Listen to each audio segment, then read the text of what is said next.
Hello everyone, in this video we are going to discuss the MCQs of 2024 exam of Agra University based on the topic of arbitration and conciliation and ADR system. So हमारा first question है, who authenticates the settlement agreement of conciliation proceeding?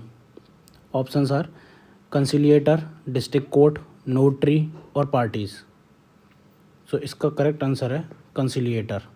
As it is given in section 73 of arbitration and conciliation, इसके clause 4 में given है that conciliators shall authenticate the settlement agreement and furnish a copy thereof to each of the parties.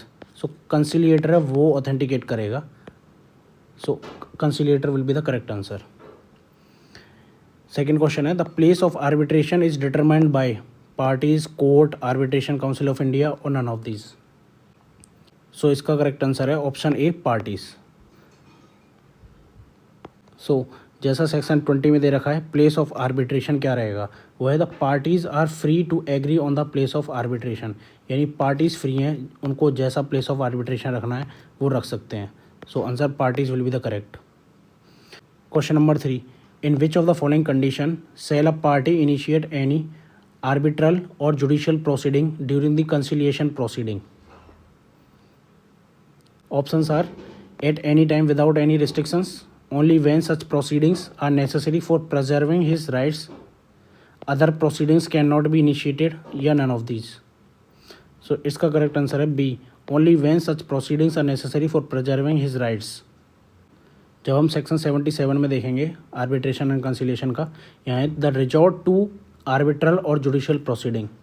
So party shall not initiate during the conciliation proceeding any arbitral or judicial proceeding except such proceedings are necessary for preserving his rights. So वही question में पूछा है, only when such proceedings are necessary for preserving his rights. So option B will be the correct answer. Question number 4, an arbitral institutions mean an arbitral institution designated by Supreme Court, designated by High Court और designated by arbitration council of India या फिर designated by Supreme Court और high court. सो इसका answer है option D, designated by Supreme Court और high court. ये section number 2CA में given है. जब हम इस एक्ट का सेक्शन नंबर 2 डेफिनेशंस का देखेंगे उसमें सेक्शन 2 में क्लॉज CA है वो यही है कि आर्बिट्रेशन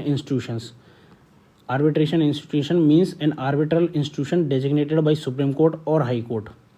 ये आर्बिट्रेशन एंड कंसिलिएशन एक्ट 1996 है, उसको अमेंड किया था 2019, उससे ये ऐड किया है clause CA. So India court की वेबसाइट पर क्लॉज CA रिटन नहीं है, but the same cheese Hindi law में ये एडेड है.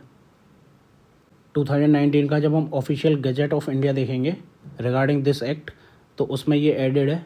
ये 9 अगस्त 2019 को असेंड दिया था प्रेसिडेंट ने, और इसके सेक्शन 2 में ये क्लॉज 6A ऐड किया था, आर्बिट्रेशन इंस्टीट्यूशन सुप्रीम कोर्ट और हाई कोर्ट से डेजिग्नेट होगा. So option D will be the correct answer. Now question number 5, an application for appointment of arbitrator shall be disposed of bye arbitral institution with in 30 days, 45 days, 60 days, 90 days. The C option 60 days will be the correct. It is given under section 11 clause 13. When we look into the section 11 here in clause number 13, it is given that an application made under this section for appointment of arbitrator or arbitrators shall be disposed of within a period of 60 days. So 60 days will be the correct answer. Question number 6, which section of Arbitration and Conciliation Act 1996 makes provisions for correction and interpretation of award? Section 32, Section 33, Section 34, Section 35. So Section 33 is the correct answer. So Section 33 talks about correction and interpretation of award and additional award. So option B will be the correct answer. Question number 7, the term arbitral institution is defined in the same. हमने arbitral institution वाला देखा था अभी, ये defined है under section 2 clause CA. ये amend हुआ था 2019 से. So option B will be the correct answer. Question number 8, which section of Arbitration and Conciliation Act 1996 makes provision for composition of Arbitration Council of India? section 43B, 43C, 43A or 43D? So answer is 43C. So when we look into the section 43C, it talks about the composition of council. So correct answer is 43C. It talks about composition of Arbitration Council of India. Now question number 9.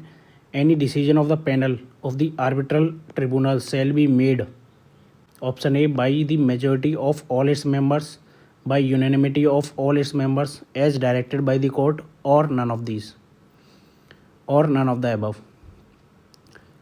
So correct answer is A, by majority of all its members. It is defined under section 29 of Arbitration Conciliation Act. So when we look into the section 29, it talks about decision making by panel of arbitrator. So any decision of arbitral tribunal shall be made by a majority of all its members. So majority of all its members will be the correct option. Question number 10. An arbitration agreement is in writing if it is contained in document signed by parties, exchange of letters, telex, telegrams or other means of telecommunication, admission in an exchange of statements of claims and defense, or all of the above. So correct answer is all of the above.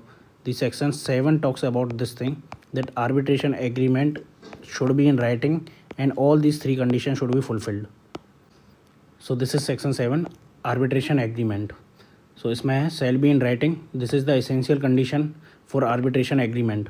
And other conditions are documents signed by the parties, जो एक option है, and exchange of letter, telex, telegram or other means of communication, second option है, and the exchange of statements of claim and defense, this is the third option. So all of the above are correct.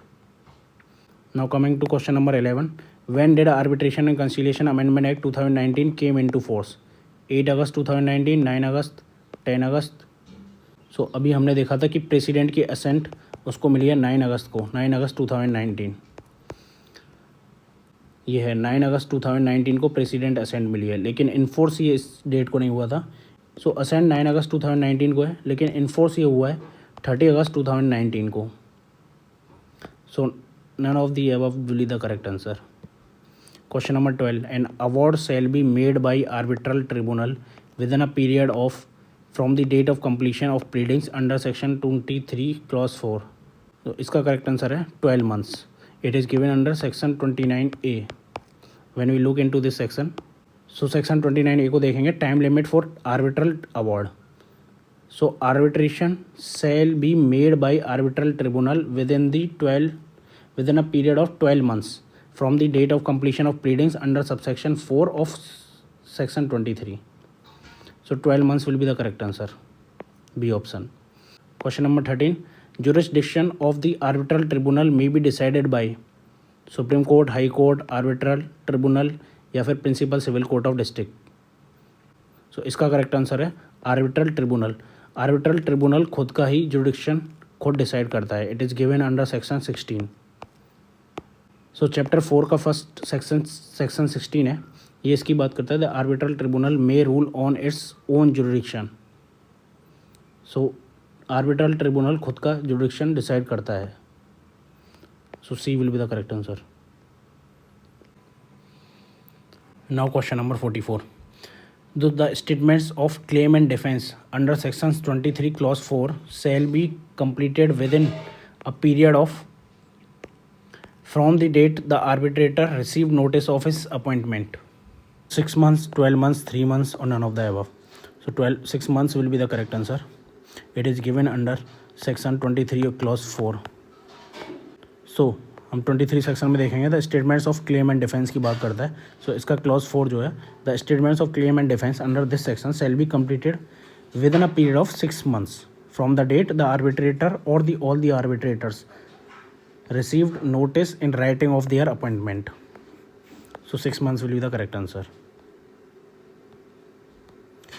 Now question number 15. Which section of Arbitration and Conciliation Act 1996 deals with the provisions of limitations? Section 39, 40, 42 or 43. So section 43 talks about limitations. So section 43 defines limitations on the Arbitration and Conciliation Act. Now question number 16. The provisions relating to receipt of written communication are given in section 3, 4 or 5 or none of the above. So 16 का है section 3. So इस act का section 3 talks about receipt of written communications. So section 3 सही answer हो जाएगा. Question number 17. Which section of Arbitration and Conciliation Act 1996 defines the legal representatives? 2E, 2F और 2G. So 2G will be the correct answer. 2G में दे रखा है legal representative. So this is section 2. So 2 का हम जब G clause देखेंगे, so it talks about legal representative. So C will be the correct answer. Question number 18. Who may apply to the court for assistance in taking evidence? Arbitral tribunal, a party with the approval of the arbitral tribunal. C, both A and B. D, none of the above. So correct answer will be C, both A and B. ये section 27 में given है. सो हम section 27 पे आते हैं. Court assistance in taking evidence. So इसमें arbitral tribunal और party with the approval of arbitral tribunal may apply to the court for assistance in taking evidence. So C correct हो जाएगा. Question number 19. Section 29A of Arbitration and Conciliation Act 1996 deals with time limit for arbitral award, expert appointment by arbitral tribunal, fast track procedure or none of the above. So 19 का होगा A, time limit for arbitral award. ये रहा Section 29A, time limit for arbitral award. सो इसमें arbitration shall be made by arbitral tribunal with in period of 12 months. ये हमने पहले भी देख लिया था सेम क्वेश्चन. इसमें टाइम पीरियड पूछा था कितना, इसमें पूछा है कि कौन सा सेक्शन है जो time limit for arbitral award की बात करता है. वो सेक्शन 29A है. Question number 20.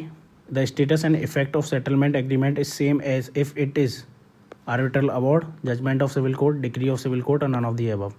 सो 20 का है ए, एन आर्बिट्रल अवार्ड. ये सेक्शन 74 में गिवन है. सेक्शन 74 बोलता है status and effect of settlement agreement.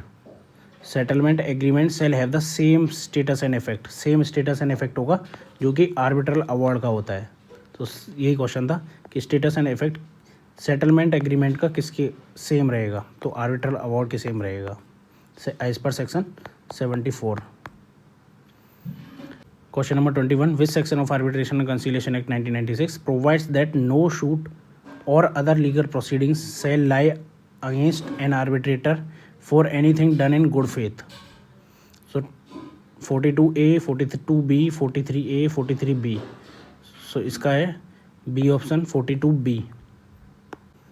Section 42B बोलता है protection of action taken in good faith. So no suit और no other legal proceeding which is in good faith done shall lie against an arbitrator. Now question number 22. Which among the following has the power to organize लोक अदालत? District Authority, High Court Legal Service Committee, Supreme Court Legal Service Committee और all of the above. So 22 का D है all of the above. ये section 19 of legal services authority act 1987 का question है. सो ये act है लीगल सर्विसेज अथॉरिटी एक्ट 1987. इसमें लोक अदालत का चैप्टर, इसमें section 19 organisation of Lok Adalat की बात करता है. इसे बोलता है एवरी स्टेट अथॉरिटी और डिस्ट्रिक्ट अथॉरिटी और सुप्रीम कोर्ट लीगल का सर्विसेज कमेटी और high court legal services committee, taluk legal services committee में ऑर्गेनाइज लोक अदालत. सो ये तीनों लोक अदालत ऑर्गेनाइज कर सकते हैं. So D will be the correct answer. Now question number 23. Lok Adalat shall have same powers as criminal court, as revenue court, as civil court और none of the above. So 23 का है सी, एज सिविल कोर्ट. ये section 22 LSA में दे रखा है. So LSA का section number 22 powers of Lok Adalat और परमानेंट लोक अदालत. सो इसमें पावर्स की बोला है कि have the same powers as are vested in civil court as per under CPC 1908. So same powers हैं जो सिविल कोर्ट्स की पावर हैं, वही पावर्स लोक अदालत की हैं. So C will be the correct answer. Question number 24. Which processes may be issued by the court under section 27 of Arbitration and Conciliation Act 1996. Summons to examine the witness, commission to examine the witness, summons to produce documents और all of the above. इसका answer है all of the above. ये given है under section 27 के clause 6 में। So ये है section 27 court assistance in taking evidence. इसका क्लॉज 6 देखेंगे तो यह प्रोसेसेस इसमें इंक्लूड होता है summons and commissions for the examinations of witnesses and summons to produce documents. तो ये तीनों चीज़ें इंक्लूड है इसमें। So D will be the correct answer.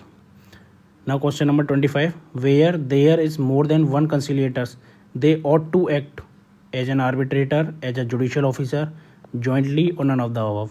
Correct answer will be the C, jointly. It is given under section 63 of Arbitration and Conciliation Act. So section 63 number of conciliators के बारे में बात करता है। इसका clause 2 है, वो बोलता है where there is more than one conciliator they ought as a general rule to act jointly. So to act jointly will be the correct answer, that is option C. Now question number 26, which section of Arbitration and Conciliation Act 1996 allows an arbitral tribunal to appoint experts? Section 24, 25, 26 or none of the above. So इसका correct option है C, section 26. So section 26 बोलता है expert appointed by arbitral tribunal. So ये पूछा है कि ये वाली चीज़ किस सेक्शन में, तो section 26 will be the correct answer. Thank you for watching this video and join TFT law Telegram channel so that सारी वीडियोस आपको टाइम पर रिसीव हो जाएं। एंड जो स्टडी मटेरियल इस वीडियो में यूज़ हुआ है और जो मटेरियल हेल्पफुल होगा वो उधर अपलोड कर दिया जाएगा।